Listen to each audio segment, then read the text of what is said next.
So I wanted to be able to be independent. I'm a free spirit. I don't like to depend on people. And I said, look, you just have to put in the work, but you have to get back to a situation where, everything is in your control.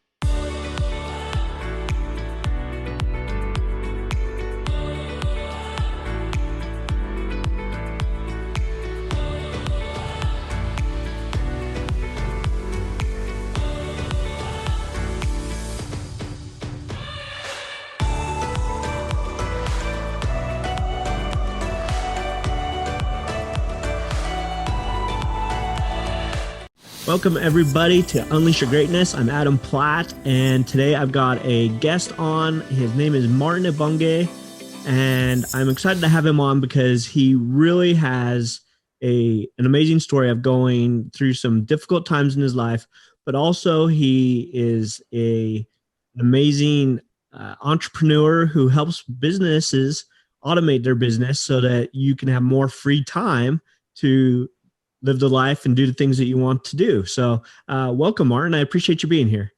Oh, thank you very much for having me. It's a pleasure for me to be here. Yeah. So remind me again, you travel the world, and we've talked a little bit about how you've gone on these amazing trips for, 3 months, 6 months. Where are you at right now? So right now I'm in Bali in Indonesia. So I've been here for the last 5 years. So basically I made it my home base, and I've traveled from here, obviously when there's no corona or anything. Right. And you're originally from the UK, correct? From France, actually. France, that's right. Okay.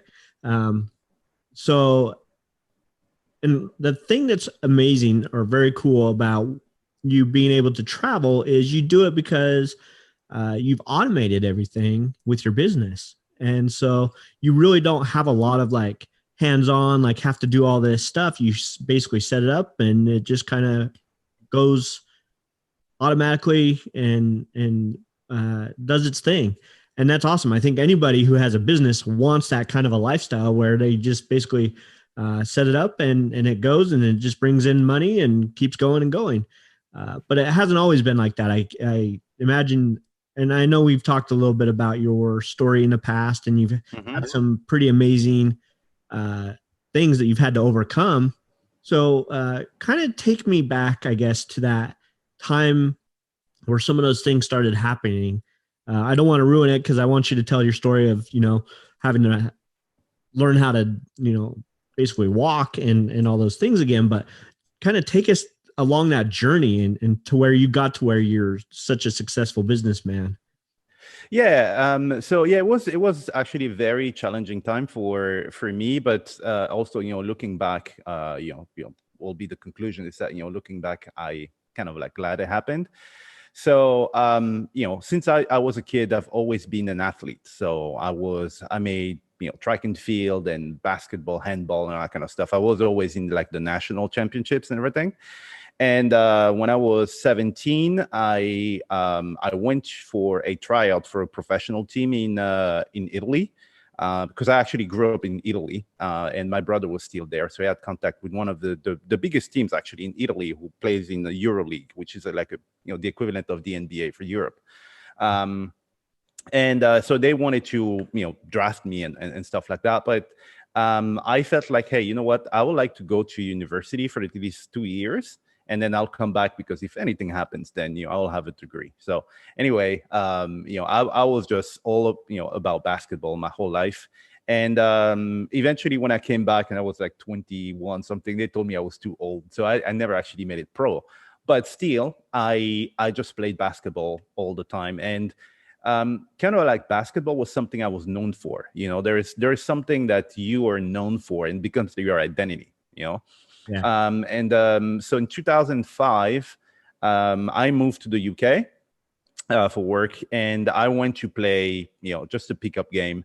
So when I was playing, I went up to like dunk the ball or something, and there is this guy who pushed me in the back. So I landed awkwardly, and he landed on me. So basically, it broke my leg, and my tibia and fibula were broken, shattered.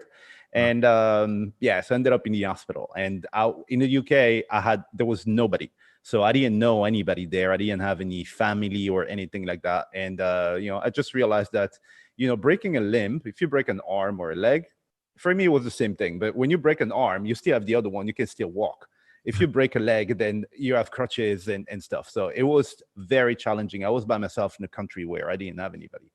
And basically what happened was that in England, they gave me two choices. They said either they would fix my leg like manually, or they would put like an operation.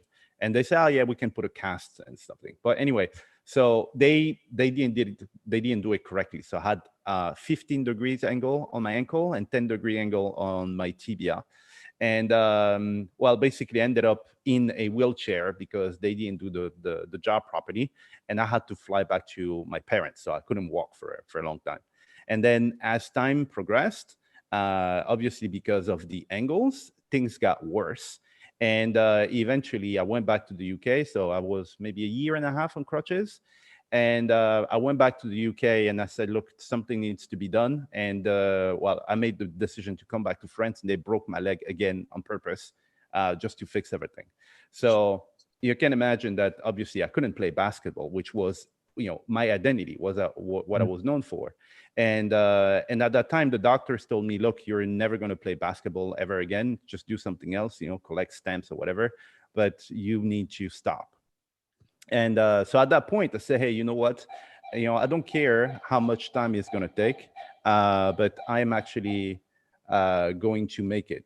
Yeah. And so the doctors told me, look, you won't be able to play basketball again. But for me, it was important to overcome that situation because I couldn't do anything. People had to lift me to put me in the bath. I couldn't go up the stairs. I couldn't do anything.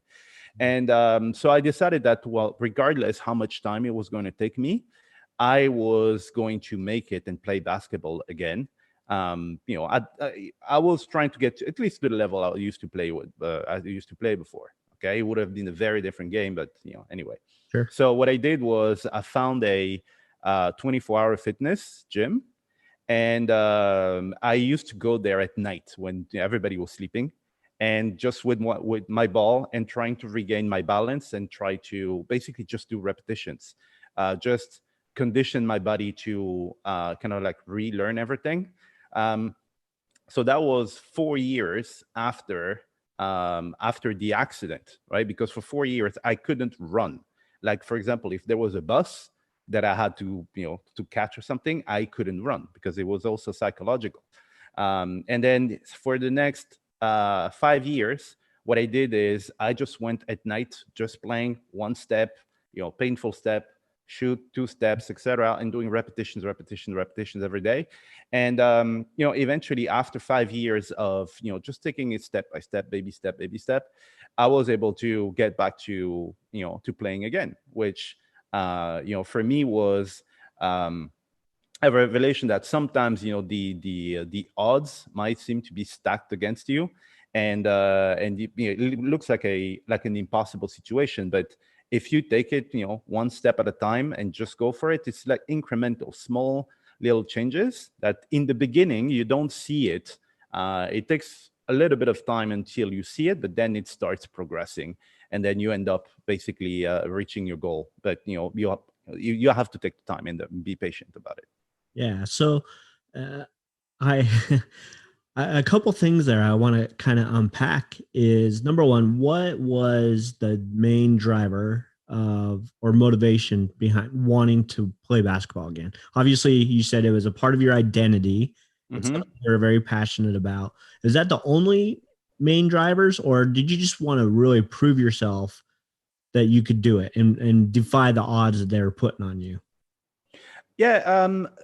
The thing about basketball was it was when I was a kid, I was very, very shy. Like, some people I went to school with, they never actually heard my voice, like, and I was known for the rest I was invisible, but for basketball I was the main guy. People came from different cities to play against me, so and all my best friends, I met them through basketball, and we're always like playing together. So that's why it was really important for me to be able to get to a level where I could play again. But also, yeah, it was kind of a challenge for me. I said, look, if I can go through this, then this is going to give me the strength to overcome anything, because that was, I mean, it's one of the worst experiences I had to go through in my life, not being able to walk. I was dependent on everybody. I couldn't drive, I couldn't even lift a plate because you have crutches. So either you like, how do I say, you jump like this, but it's so I wanted to be able to be independent. I'm a free spirit. I don't like to depend on people. And I said, look, you just have to put in the work, but you have to get back to a situation where everything is in your control. And yeah, so that was the main driver for me. Yeah. Awesome. I love that. That drive of wanting to make your life what you determine it's going to be, and not what other people limit or other Yeah, exactly. people put on you is powerful. And Mm-hmm. so I also like the fact that you're talking about how goals, like, you have to just take that step at a time and keep working at it and keep working at Yeah. it, keep working at it. Eventually you'll reach your goals. I think people give up too soon on going after their dreams or their goals because it's hard, just like it was hard for you to keep going and working and pushing through the pain and the, one step at a time, and having to get that motor skills back in your body, and learning how to walk and jump and all the things that you used to be able to do but had to learn again. That was probably super frustrating, but you kept at it. And I think lots of times people give up too soon on their dreams. So Yeah. The thing is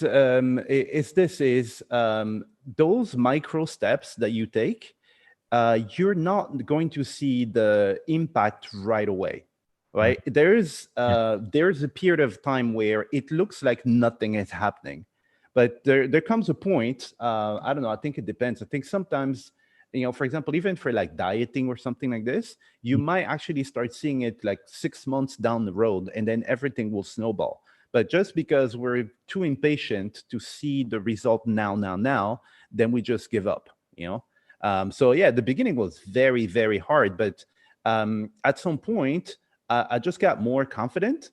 And one thing that I did is I tried to break the whole movement into small little pieces, all right, and then go one piece at a time. And then next thing you know, if you work on the first one, and then you kind of master that. You go to the second, you struggle a little bit, but because the first one is driving the second one, at the end of the day, this is how at some point I added one thing that made everything click. And yeah, so it's the same thing in every field, I will say, is be patient. What you're putting there doesn't go to waste. Trust me, it just stacks up, and then one day everything will click. Well, and I think as you're going through the process, you're like, oh, I'm not progressing as fast as I can or as I want, I guess. And so you stop to look back and say, well, where was I a week ago or a month ago or a year ago? And say, I have made progress, because maybe you're not progressing as fast as you want. You're not losing weight as fast as you want. You're not walking as fast. You're not making as much money as you had hoped, or whatever it is, right? Whatever the goal is. And you fail to kind of see, like, yeah, I have made progress. I have increased my abilities. And yet some people get frustrated because they're not exactly where they want to be at that moment. And so Yeah. that's really powerful to take inventory of where you were and where you are now and realize that. So yeah, exactly. I mean, and there's one thing that I tell everybody is, look, we always overestimate the number of things that we can do in a month, and we underestimate the number of things we can do in a year. right. Because for example, I don't know, you look at your schedule for the day, you're trying to cram everything in there. I need to do this, I need to do that, I need to do this, right? So we all have the tendency to do this, but a year is 365 days. If you do it just 1 hour a day, that's 365 hours. Right. And trust me, with this, you get good at anything, and you can get over anything. So don't underestimate everything that's possible to do in a year. A year is not that long. I mean, it's really not. Yeah. And that's so true. And I think people underestimate or overestimate sometimes even what they can do in a year and underestimate what they can do in 10, because it's the same thing. It just, Exactly. you do it consistently and you show up and you work at it, and you're going to have amazing results over time. And yeah, so powerful just to keep at it, be consistent, do the work, stay focused, and give yourself credit from where you've were to where you are now and where you've come. So Mm-hmm. give yourself some credit. Yeah, It's, yeah, yeah, exactly. and I also love that you said that it builds confidence as you go along. And I found that true in all not only my life, but things that I've studied about psychology and confidence and self-esteem. As you do the process and you learn and you get better, it builds Mm-hmm. momentum, which builds confidence, which allows you to then be like, oh, I can do this. And you do it more and you do it more, and that just builds greater confidence. And so I think that's a key in building confidence, is just putting in the time, because Mm-hmm. nobody has confidence immediately in anything. At Yeah. least I don't think. I mean, yeah, there's natural skill in certain people that they can do certain things, like, you know, better than others. But Mm-hmm. you look at the greatest, let's say basketball, for instance, since that's your passion, we're talking about that. Look at the Mm-hmm. greatest basketball players in history. None of them were born and just like immediately this amazing basketball player. They had to Yeah, put in yeah. work and the effort. I mean, Michael Jordan said he's made more shots, more winning shots, because he's taken more and missed more winning shots than anybody else. Mm-hmm. And he's put in the work, he's put in the effort. And I think a lot of times we fail to see that confidence comes from doing the work, failing, and then getting up and doing it again. So Yeah, yeah, exactly. And there's something that always worked for me, and especially when I was going through that period, is so sometimes a task can seem daunting and impossible, right? Um, I'll give you an example. I met a friend of mine, and he was doing like a lot of like track how do you say, like put ups or something. oh yeah, pull up. And he's yeah, and when I was young, I could do like maybe 10 with one arm. It was easy. Then I tried. I couldn't even do one. My hands were shaking like this. I looked like an idiot. And then I decided, like, look, I will try to do one. So, which seemed impossible because it was hard. So I did one. And then the next day, I knew that one is not impossible. I did one yesterday. So at least I should be able to do one. So my brain says, look, because if you think it's impossible, you're not going to dig deep enough to do it, right? So I did that one. And then I was like, okay, so I did that one. Let me do two. And every day I was just doing the same thing, because once you've done it once, you know it is possible. And then it's just a psychological mechanism. This is how I was able as well to get back to the level I've played now at basketball. Is that, look, yesterday you managed to do this. So obviously it's possible. Just try to do one more, Yeah, and you're spot on. There's so much psychology behind it, and it's the same thing with me as I do my training for running. I like to run. That's kind of my exercise of choice. And Mm-hmm. when you first start, you go out and you're it's hard, and just to get that 1 mile in, and then you get a mile in, you're like, oh, okay. And the next day you do a mile again, you're like, well, maybe I can go a mile and a half, and you do a mile and a half. And so the same concept is you just keep going. And once your brain is like, I can do this, I can do this, I can do this, you continually can just push yourself a little bit further every time. And it's powerful. Like the mind is powerful that way. I think we're capable of doing so much more than we think we can, Mm-hmm. if we just challenge ourselves and push ourselves, and especially be willing to get out of our comfort zone. So Yeah, yeah, like exactly. you definitely had to get out of your comfort zone with learning how to play basketball again. It was probably Mm-hmm. very painful at first and very, very difficult. So, yeah. So, uh, any thoughts on that before we kind of move on? I want to get a little bit more into your story, because I know you're helping people, and I want to talk about that, and then how you've become so successful in your business. But any thoughts Mm-hmm. on just No, you know what? That's the thing. Me, I take everything as a learning experience. I learn from everything. So as much as it sucks that it happened to me, because nobody wants to break their leg, right? Right. But what happened because of that, the way I reacted is one of the main drivers of the life I have today and the business I've been able to build. So in everything, instead of just complaining about it and thinking it's there's nothing you can do about it, try to learn something out of it. There's always a way to grow, and there's always positive stuff that you can get out of it. Yeah, for sure.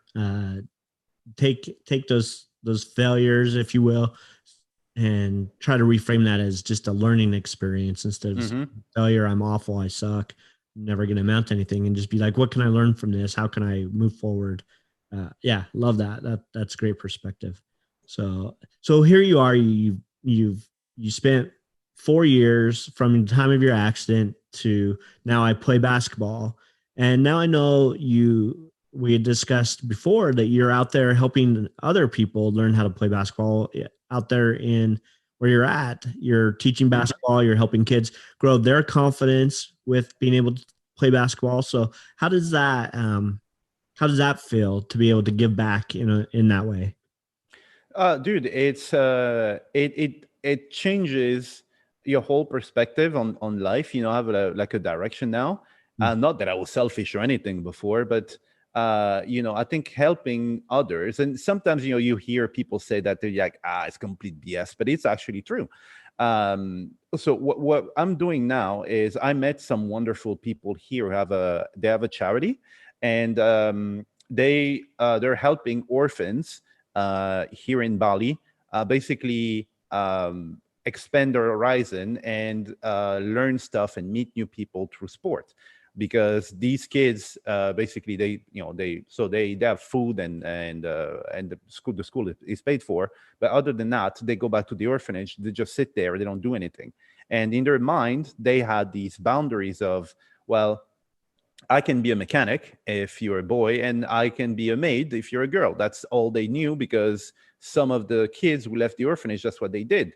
So a lot of them are convinced that this is the only path for them. So what we're trying to do is getting them out of the orphanage for them to have a normal life, like as a kid. I mean, they're kids. I mean, you should be out running and playing with other kids, Absolutely. and meeting new kids from different countries, etc., and see new environments, and then trying to help them understand that there is way more to life than just being a maid or a mechanic or something. So we do everything through sport. I mean, these people, they changed my life. I met them by complete accident, and they asked me if I could train the kids. So yes, I decided to train the kids. I do now sponsor 20 kids for all the sports activities, and I try to mentor them on everything, using sports as an example. Because the thing with sports, with basketball, is there is a lot of action, right? So I can show you, look, you didn't know how to do this 5 minutes ago.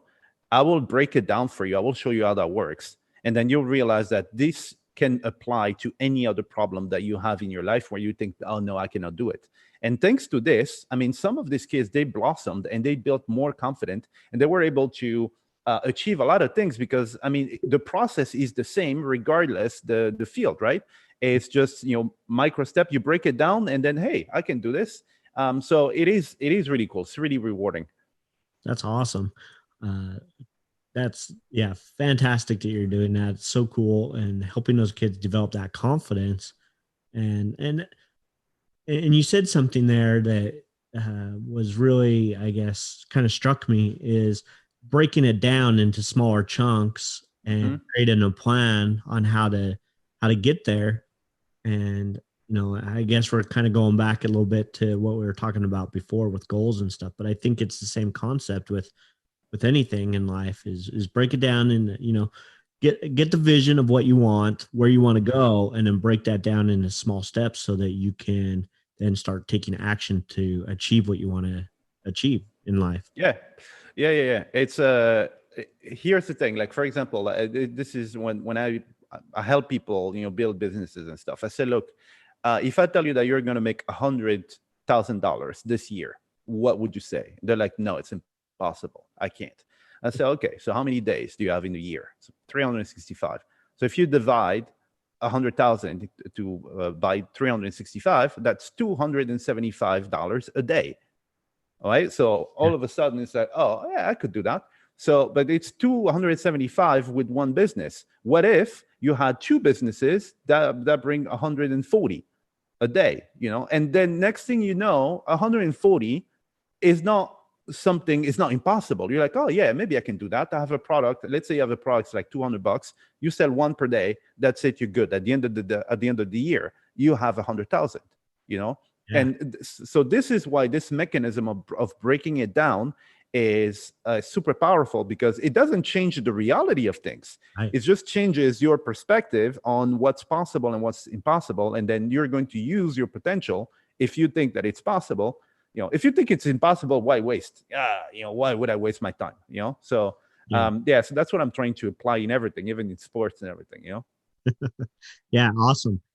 That's a great strategy for sure. And something I teach people that I coach is Hmm. take that big goal and let's break it down into smaller chunks and make them doable so that you can take, just that next step, get that next $200 in that day or whatever.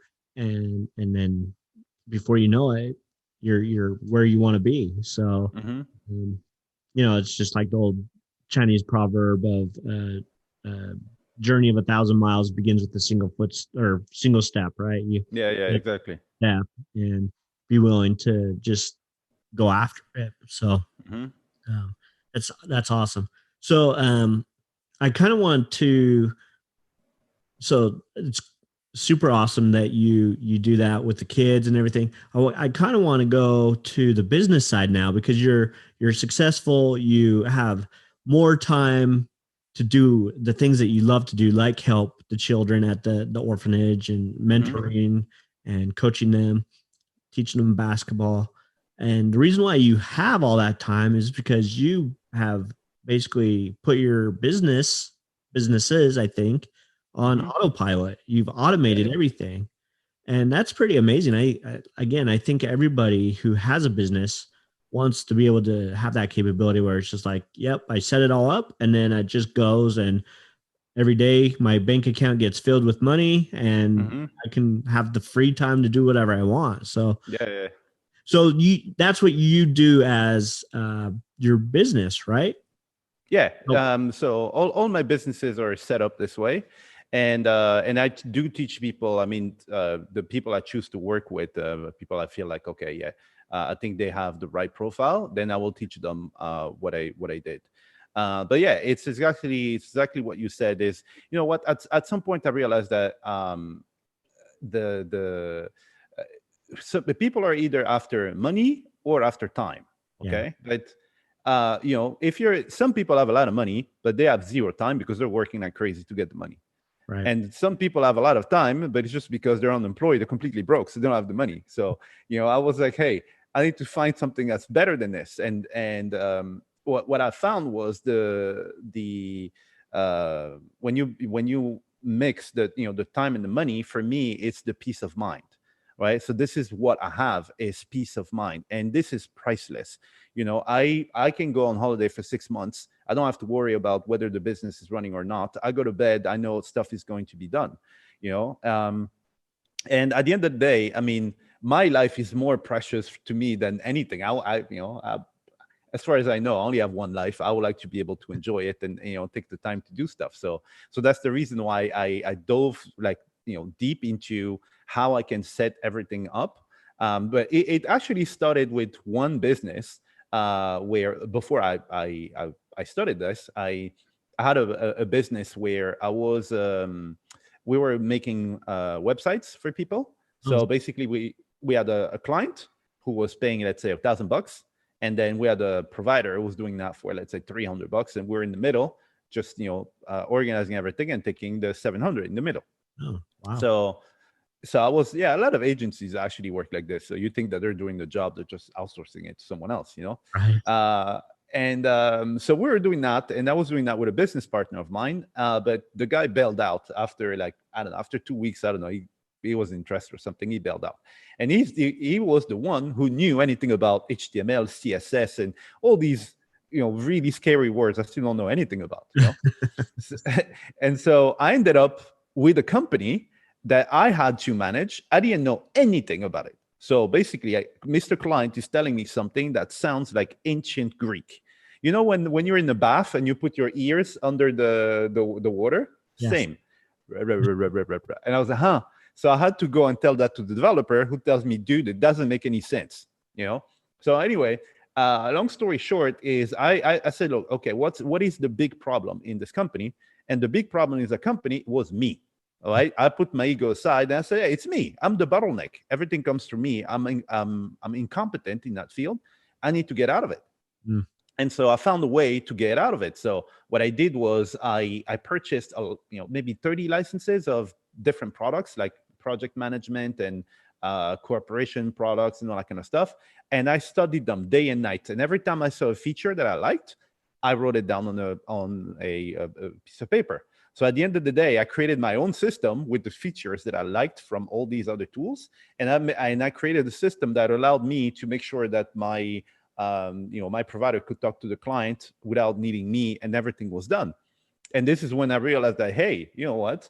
It is actually possible to have a business that works and you don't have to do much, And so from there, I decided that instead of creating a business where, that revolves around me and then I have to extract myself from the business, from the get-go, I will create it so that it's designed to run without me. I just spark it, and then afterwards, that's it. I leave, and then, I've been doing that for the last 7 years now, and I became quite good at it, I'll say. Wow, that's so amazing. And how?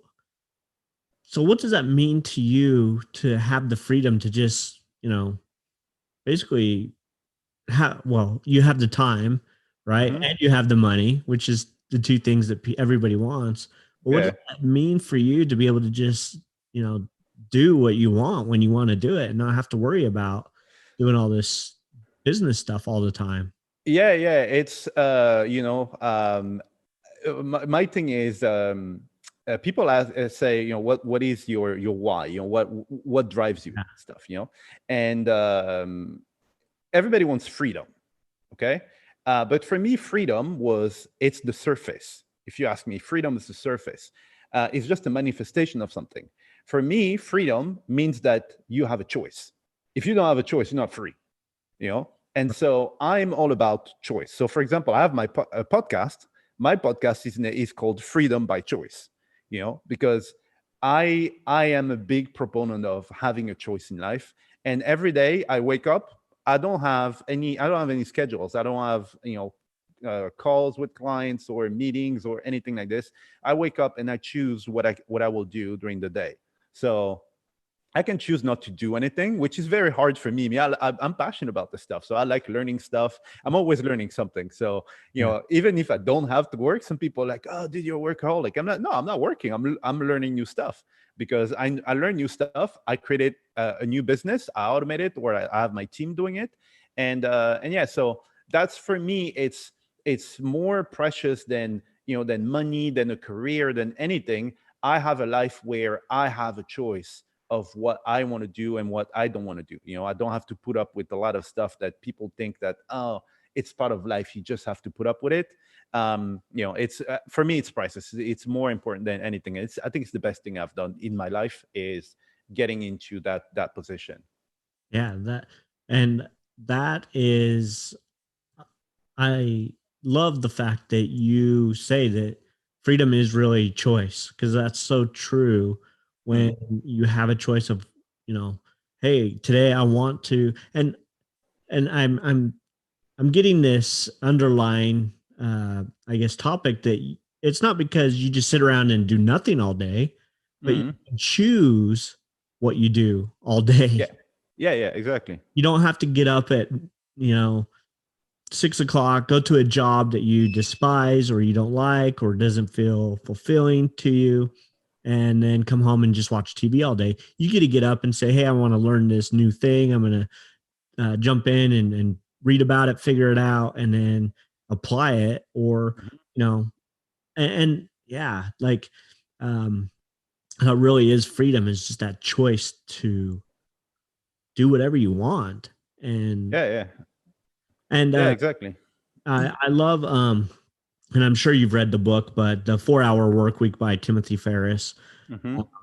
And maybe that's where you learn some of these things or whatever, but maybe you even had it figured out before that. But I love in the back, he asked the question that towards the beginning of the book, he says, what is the definition of happiness? And he says, most people will say unhappiness. And he says, no, the definition or the opposite of happiness is boredom. Hmm.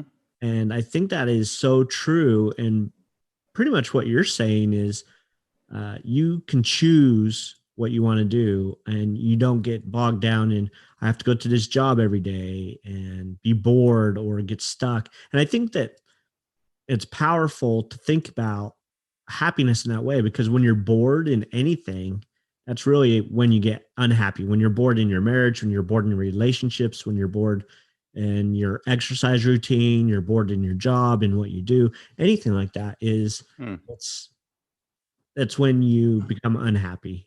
And Yeah, and one thing that I realized is there I don't know, I haven't done a census, but I think it's like 7.5 billion people on the planet right now, and there are 7.5 billion definitions of happiness.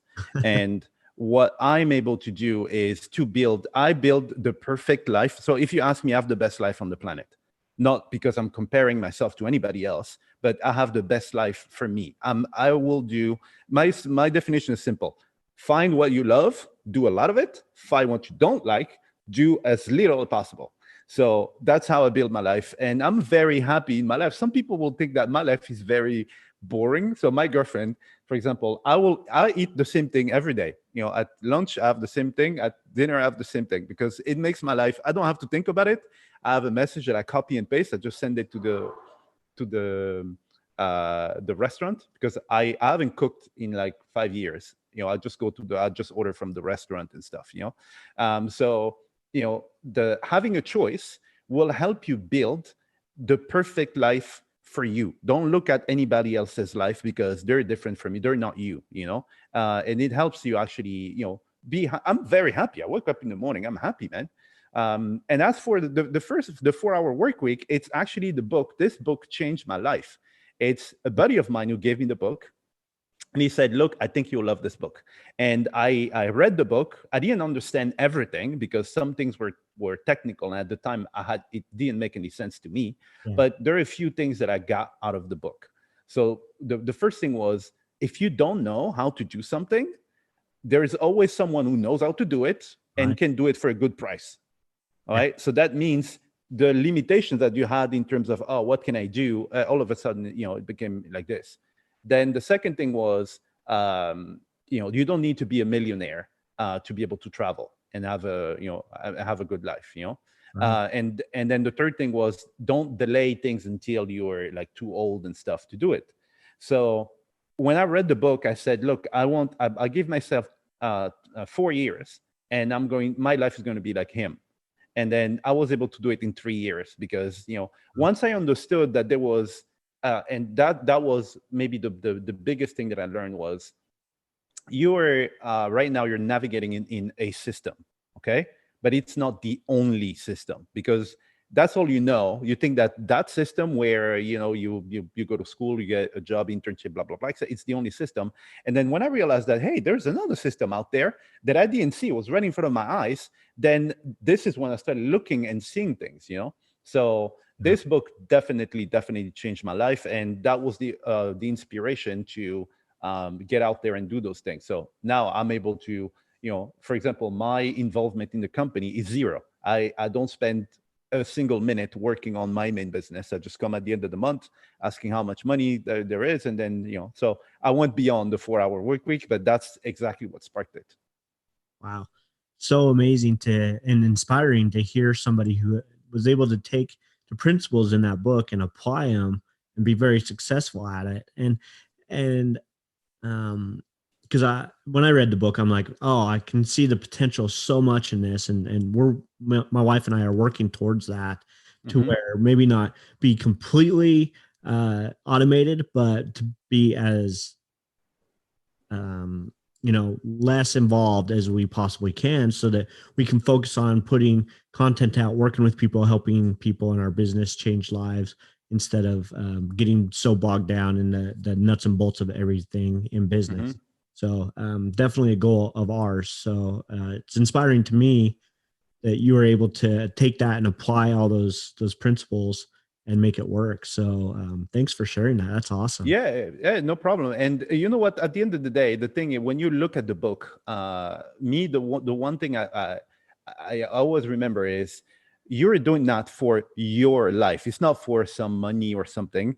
The motivation needs to be, dude, it's my life. I want my life to be more enjoyable, and then you'll find the resource. That's the best thing. I mean, if but it's just my experience. I can only tell you what I know. That's the best thing I've done more than building this that makes that much money or blah blah blah, is being able to invest in my life and making sure I have, yeah, the boring life that I have for some people, just go and and do my stuff. But yeah, I'm very happy. Yeah, awesome.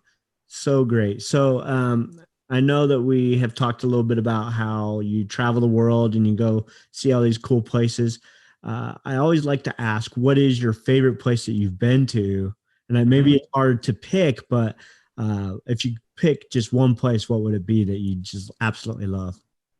My favorite place is, and I will say this because probably the girlfriend's going to hear this. That's where I met her, so obviously.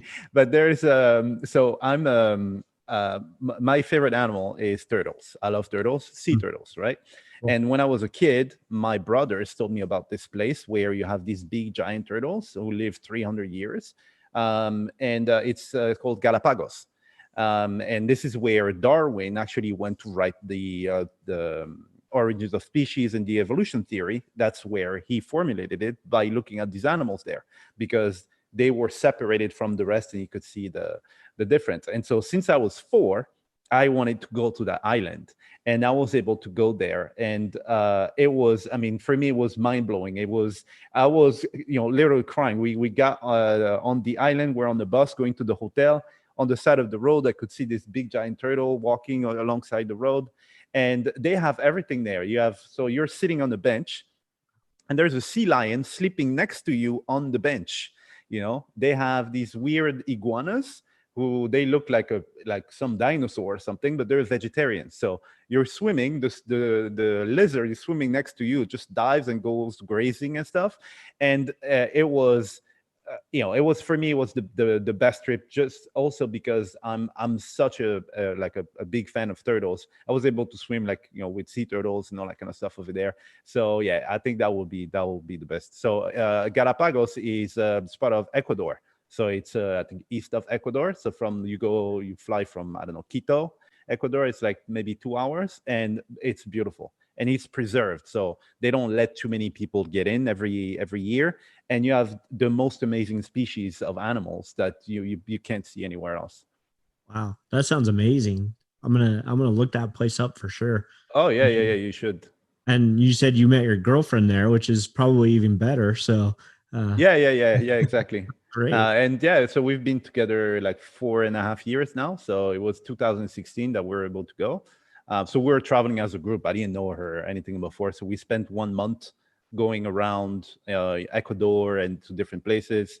And yeah, we had a bunch of things, like a lot of hardship actually to overcome over there. She lost her passport. You don't want to lose your passport somewhere in some distant country where your country doesn't have an embassy there. So it was a big challenge, and we managed to fix that. And I think adversity is also one thing that brings people together. You know, Yeah. um, I remember that there were some tension between two people at the time when this happened, but just because we were all trying to solve a problem together, then everything mashed together, and we're like this now. Wow. Yeah. Uh, Amazing perception to have is that adversity does bind people together and bring Hmm. them closer. So, yeah, that's so true and awesome to have you share that. So, very cool. Um, I want to, before we kind of wrap up with my last question, I just want Hmm. people to be able to connect with you if you're open to it. I know you're very hands off, but if people want to know more about you and what you do or how you can help them automate their business, where can they find you or getting in contact with you?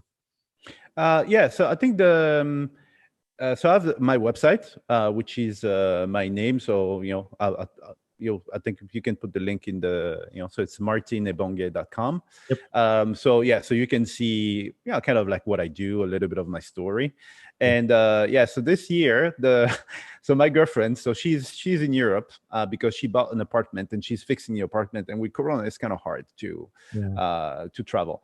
And she always tells me that, because I spent a lot of time by myself, I don't have to talk to people and stuff. She said, "Oh, you're going to become a caveman, and then it's going to be hard to live with you and stuff." So she said, "You need to talk to people."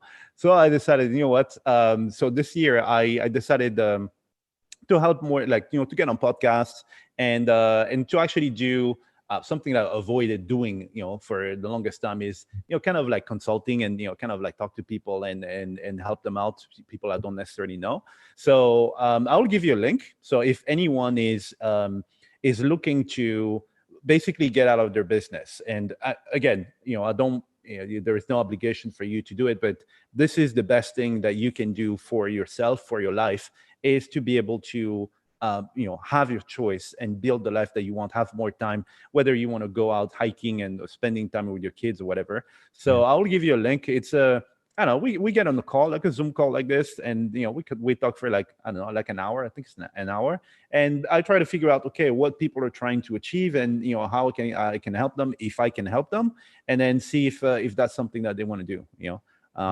So yeah, so I'll give you a link. So it will be a Calendly, and people can book and stuff. So it's a free strategy call, just to see, okay, this is what I'm into. Do you think I can really do it and stuff? And then I can say yes or no, and then we can see from there. Awesome. That's amazing. Thank you for sharing that. And so, and then you also have a podcast. If people want to listen to what you have to share on your podcast, Oh yeah, actually, yeah. Yeah, I have a podcast. It's I've started that 2.5 years ago, and I have like 500 something episodes. It's one of those things where I one of those things where I took it step by step as well. I was postponing the podcast for like a year. Oh, I need a new mic. I need this, and oh, what do you use to record, and the sound card and stuff. And then one day I said, "Hey, you know what? The best moment to start is when you're not ready. Start now. Just record the first episode." And then I just did one every day, for a long time. So I have 500 episodes, and I talk about, well, everything revolving around entrepreneurship, mindset, and everything I went through, and stuff that you guys might go through. And I like it. For me, it's like a therapy. I just go on it and share my views on stuff, because I have a lot of things to say, apparently. And yeah, so you can go check it out. I'll give you the link as well. Yep. And what's the name of the podcast, just so that people can? It's called Freedom by Choice. That's right. Freedom by. Yeah. So Awesome. yeah, so if you look, it's on, I don't know, it's on all the platforms, Spotify, Apple, what is that, iTunes and stuff, even SoundCloud. Just look for it, and you'll find it. And it's again, a disclaimer, it's very conversational, just like what we're doing here. So I'm not doing any editing, anything complicated. I just grab the mic, I just record it, and I just put it out there. So it's like talking to a friend, spending time with me, maybe a half an hour a day, and we just talk about a subject. Awesome. Sounds fantastic. I'm going to check it out for sure. So thank you. To just kind of wrap up, I always like to ask this question, and that is, if you were to say, if there's one to maybe three things that someone needs to do to unleash the greatness within themselves, what would those things be? All right. So three skills that I think people should have, that will take you a long way. Right. So the first one is being resourceful. This is, we all hear stories of, you see documentaries of these kids. They go around the planet, they sleep at people's houses, and they just hitchhike their way all the way to Bolivia or something. They didn't have any resources, right? So money and connections and stuff like that, it's good to have them, but if you're resourceful, you can achieve a lot of things. So be resourceful. And the one area where you can be resourceful is Google. All right, Google stuff, because people think they're like, oh dude, you're a genius, you know this, you know that. And I say no. One thing I learned as well in life is, if you have a problem, there's a good chance that someone already had that problem before, and it was so bad that they created a tool to fix that problem. So I don't have to create to code or pay a developer to create all the tools that I use. I use commercial tools, but it's someone who had the same problem. So Google will solve a lot of your problems. How do I get rid of this? And then you just do that. You'll find a lot of solutions. Then the second one I will say is, you need to know who to ask. Okay, you need to know who to ask and who you get your information from. This is one big thing that works for me. Is I was able to build a team of people around me who know. I don't know the first thing about HTML, PHP, and stuff like that. I don't know. I have people that I can go to in my team. I say, hey, dude, we need to create this. Please do that. I have people managing my servers, and I have people who have skills that it's something I could do. I just suck at it. I just don't want to do it.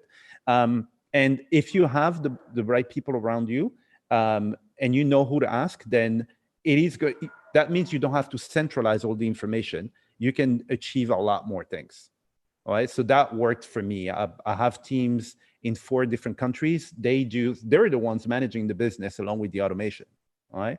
So that will multiply your power by 100, because you can do so many things.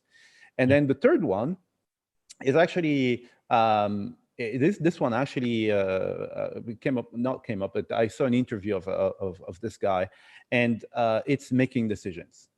You need to learn how to make decisions, because here's the thing: you make decisions every moment of your day. If you decide to eat there or eat there, it's a decision, right? So there is no unique way of making decisions. I cannot say, oh, this is good, this is bad. You need to come up with some sort of funnel where all your decisions will go through. So my decisions, they will go through: is this going to take my time? Is this something that that goes against my values? Yes or no? It goes in there. And if it comes out, it's a good decision. So your system is as good as anyone's. Okay, don't compare your system to anybody.